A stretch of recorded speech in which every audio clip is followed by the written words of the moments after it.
Fala galera, mais um dia para o nosso devocional diário. Vamos começar a meditar em Filipenses capítulo 3, eu sou André Maldonado e o AB7 é uma produção do JC na Veia.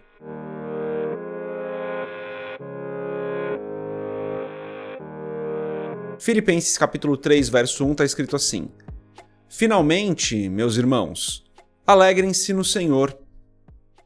Escrever-lhes de novo as mesmas coisas não é cansativo para mim e é uma segurança para vocês. Só até aqui, só o verso 1 hoje. Vamos fechar os nossos olhos, curvar nossa cabeça e fazer uma oração. Pai, Tu és maravilhoso e santo, justo, bom e fiel. Tu és o nosso Senhor e o nosso Redentor. Tu és grande, perfeito, soberano. Tu és o Rei, Tu és o Senhor. E mais que isso, Tu és o Rei dos reis e o Senhor dos senhores. Não há nenhum outro que esteja acima do Senhor. Tu és o soberano Deus, e sobre todas as coisas Tu governas. Em nome de Jesus eu peço, Pai, perdoa os nossos pecados, assim como nós temos perdoado as pessoas. Tem misericórdia de nós, que erramos, que falhamos, que muitas vezes fazemos aquilo que não deveríamos fazer. Eu te agradeço por mais essa terça-feira, te agradeço por mais um dia na Tua presença.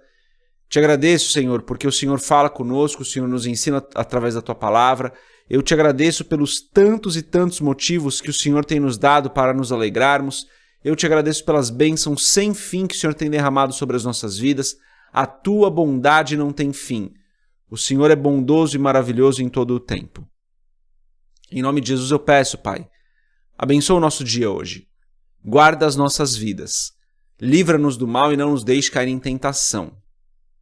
Pai, em nome de Jesus, eu peço que o Senhor abra os céus sobre a vida de cada um aqui. Que o Senhor abençoe cada família representada por cada pessoa que está aqui conosco hoje. Abençoa poderosamente, Pai, quem está comentando, quem está compartilhando, cada uma das pessoas que está aqui nos apoiando. Em nome de Jesus, eu peço que o Senhor nos dê clareza da Tua palavra, que a Tua palavra nos ensine hoje, que nós possamos ser moldados e mudados pela Tua palavra. Em nome de Jesus, eu peço também, Pai, que o Senhor abençoe os nossos amigos mais próximos e os nossos familiares, aqueles que ainda não aceitaram Jesus como Senhor das suas vidas. Tantas pessoas que hoje nós temos meditado sobre.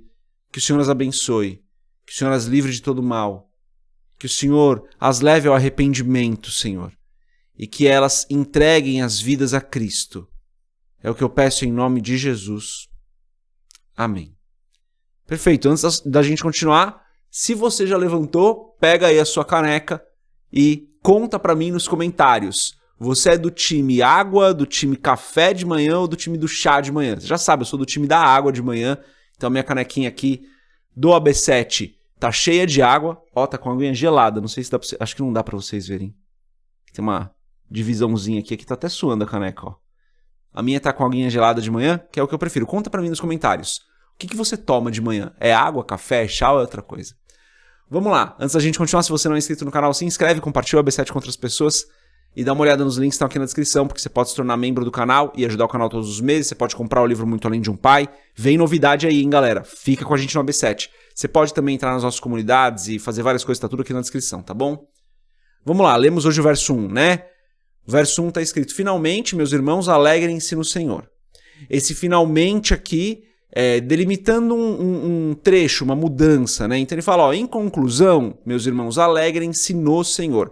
O tema da alegria aqui nessa carta, ele é um tema comum. Paulo já falou disso outras vezes nos dois primeiros capítulos, tanto no capítulo 1 quanto no capítulo 2 ele fala sobre a alegria, sobre como nós devemos nos alegrar. Essa é a primeira vez que ele fala, alegrem-se no Senhor. Então, nós devemos encontrar a nossa alegria no Senhor, né? Nós devemos encontrar a nossa fonte de prazer, a nossa fonte de alegria verdadeira no Senhor. Afinal, Ele é o único que pode nos dar a verdadeira alegria. O mundo não nos dá uma alegria verdadeira. O mundo nos dá um contentamento passageiro, um êxtase passageiro. Tem uma frase que se usava na minha época, né, que o diabo ele te dá com a colher e ele tira com a concha. Então ele dá com a colher e ele tira com a concha. É isso que ele faz, né? Dá uma alegria passageira, mas depois ele tira muito mais. Jesus não, nós temos a nossa verdadeira alegria em Jesus Cristo. Ele é a nossa fonte de alegria, Ele é a nossa fonte de prazer verdadeiro. Então que nós possamos encontrar todos os dias a alegria no Senhor e não nas coisas do mundo. E um outro ponto que ele coloca aqui é: escrever-lhes de novo as mesmas coisas não é cansativo para mim e é uma segurança para vocês. Aqui tem um outro ponto muito interessante, hoje eu queria falar dos dois, né? Gente, eu li 3 comentários bíblicos diferentes sobre esse texto porque eu fiquei em dúvida, né? Eu falei, poxa, do que Paulo tá falando aqui? Escrever-lhes de novo as mesmas coisas? Que coisa ele tá falando? Ele tá se referenciando ao quê? Inicialmente eu pensei, ele deve estar se referenciando à alegria, né? Porque ele fala, finalmente, meus irmãos, alegrem-se no Senhor. E daí ele fala, escrever-lhes de novo as mesmas coisas não é cansativo para mim, é uma segurança para vocês. Falei, acho que ele está falando sobre alegria. E consultei 3 comentários bíblicos e os 3 falam coisas diferentes. Um falando que é alegria, outro falando que ele está falando sobre o que está para baixo, né? Que é o cuidado com os falsos profetas, essas coisas. E outro comentário falando que ele possivelmente está falando de coisas que ele escreveu para a igreja de Filipos, mas que não estão aqui na carta, que são outras coisas. E daí fui consultar um 4º comentário bíblico que eu tenho aqui, que é um comentário bíblico que eu confio muito, e fala que, na opinião dele, né, do MacArthur, ele fala que Paulo realmente está falando dos falsos profetas, daquilo que ele vai escrever depois, porque a parte A do verso 1, finalmente, meus irmãos, alegrem-se no Senhor, ele fala sobre, ele dá uma conclusão do assunto anterior, e daí ele começa um novo assunto na parte B do versículo.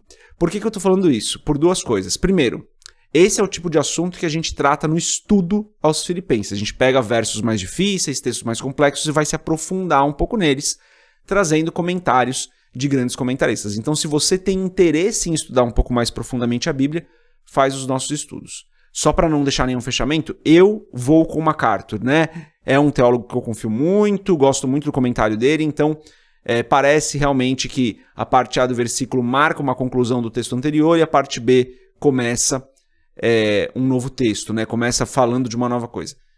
E por que eu estou falando isso também? Então, por 2 motivos, né? O primeiro motivo é para falar dos estudos, se você quiser se aprofundar nesse nível, faz os estudos. E o segundo gente, consultei 3 comentários, os 3 falavam coisas diferentes e comentários de teólogos muito bons. Alguns textos da palavra a gente não vai ter certeza do que eles significam. Esse é um deles, tá? Eu sei que muitos se revoltam quando eu falo isso. Como você não tem certeza do que você está falando? Meu Deus, André, eu recebo muitos comentários assim, né? Que é um absurdo não ter certeza. Gente, não é um absurdo você não entender alguns textos da palavra e as pessoas interpretarem esses textos às vezes de maneiras diferentes. Não é um absurdo isso. Quando nós estamos falando de textos secundários e textos que são um pouco mais complexos, como esse, que não tem uma explicação muito aprofundada, tá tudo bem a gente ter entendimentos diferentes, tá bom? Não tem problema. Isso não está ferindo a nossa teologia básica, isso não está ferindo os nossos princípios básicos do reino. Tá tudo bem. Vamos dar uma descansada em relação a isso, tá, gente? Faz parte da sua maturidade com a palavra você compreender que alguns textos eles são de um entendimento bem mais complexo, gente. Tá tudo bem. Então eu tô falando isso por quê? Para dar uma amenizada nesses comentários que eu recebo do pessoal revoltado que eu não tenho certeza do que o texto significa.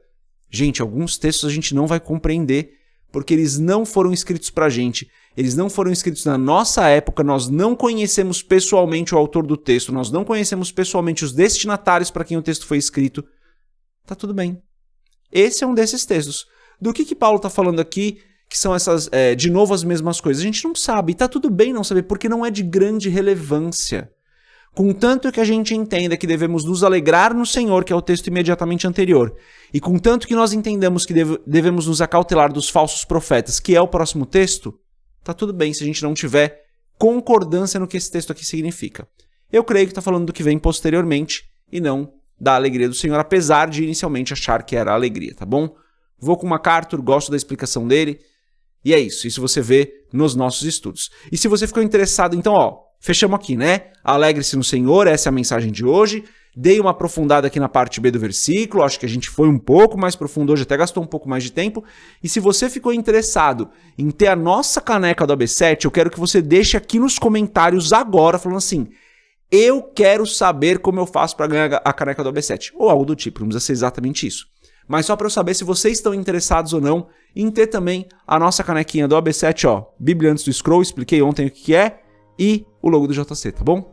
Ficou muito bonitinha a nossa caneca, super qualidade aqui, tá? É isso. Deus abençoe a sua vida, a gente se vê mais se Deus quiser. Paz.